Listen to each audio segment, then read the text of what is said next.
Ngayong araw ay magbabayad na ulit tayo kay Architect para doon sa pinapagawa nating Motodigfa Mansion.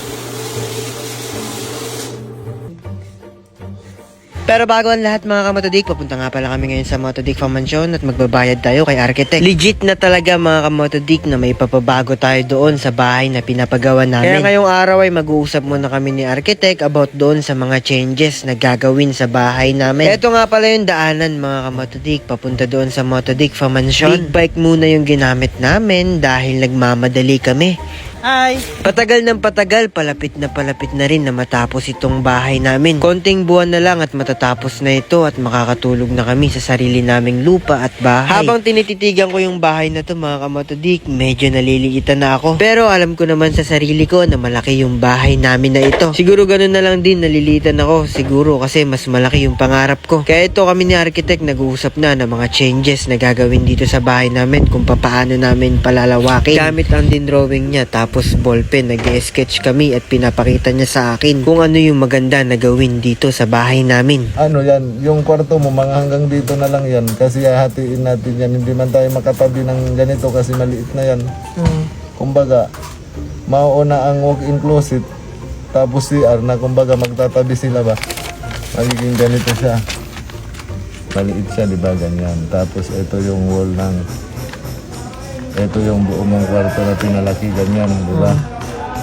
Ang mangyayari dyan, ito na ang magiging CR mo, tapos ito na ang magiging walk-in closet mo, tapos dyan na ang pinto mo, ganyan, cabinet na yan. Kumbaga magkatabi sila pero magkaganon na hindi na yung katulad dito ba na magkatabi silang ganon. Ngayon magkakatabi sila. Pero sa likod yung isa. Oo, dito na, oh. Doon na sa likod ang Bali, CR. ang arki dito, di ba yung maging sliding?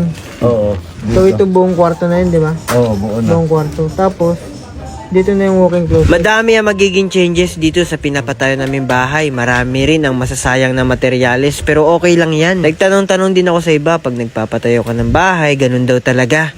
So, pares pala, dalawang option. Para masig yung bintana dito, dito tayo kukuha sa likod.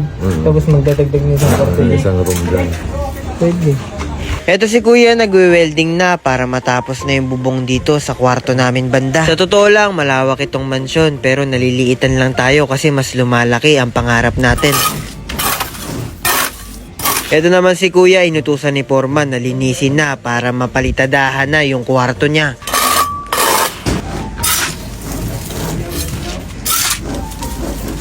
Ano niya, panambak na lang na. Dito naman mga kamotodik, nagtutulay-tulay si kuya, nakamukha ni Kikoy. Yan kung makikita ninyo mga kamotodik, naghalo sila ng semento, tapos ilalagay nila dito. Yan kung makikita ninyo yung dinadaanan ni kuya, talagang buwis buhay din pagdadaan siya. Pero baliwala na raw sa kanya yan. Sanay na siya, dati nga daw may inaakyat siya. Kapitbahay nila, muntik siyang makulong. Gago! Joke lang mga kamotodik, kahapon nga nung kumain kami ng spaghetti dito sa Motodigfa Mansion, hindi ko nakita si kuya. Kaya tinanong ko siya kung bakit absent siya. Yeah, ba't wala ka kahapon? Nang kaso? Sakit ang ulo ko. Sakit? Wala na magiging. Wala na ba yung flow yun? Wala na. Nakapangon ako na yan. Naglalagay na si kuya dyan ng semento at mamaya-maya magpapatong na rin siya dyan ng hollow blocks. Natanggal yan, ha? Eto na nga mga kamotodik, mamaya-maya pumunta na si Kikoy dito at dumaan na naman siya sa bangin para magdala ng hollow blocks doon kay kuya para maikabit na rin. Magbago ba si Kikoy, oh? Koy! Smile mo na! Eto na mga kamotodik, mamaya-maya lang, nilalagyan na ni kuya ng hollow blocks pagkatapos niya lagyan ng semento. Eto nga palang part ng bahay na nilalagyan niya ng hollow blocks ay high ceiling yung part na ito. Basta medyo mahirap pa siya ikwento ngayon pero makikita nyo rin ito sa susunod. Pagbaba ko nga dito, ito si Manong, kung makikita ninyo, sinasala niya para matanggal yung malalaki na bato. Para pino ang buhangin na makuha niya dito. Konting panahon na lang mga kamotodik, matatapos na din itong Motodigfa Mansion. Alam kong excited na kayo kasi excited na rin kami dito. So mga motodik, sa susunod, di Zix, dito yung magiging parkingan niya. Yan, dito. Lawak din yan, no? Tapos dito, basketball court. Tumira ng tres, wasak ang matres. Sa mga gusto nga pala kumita ng extra pera, panoorin mo na lang yung video na ito, baka matripan mo. Bawal nga pala sa mga batang wala pang bulbol.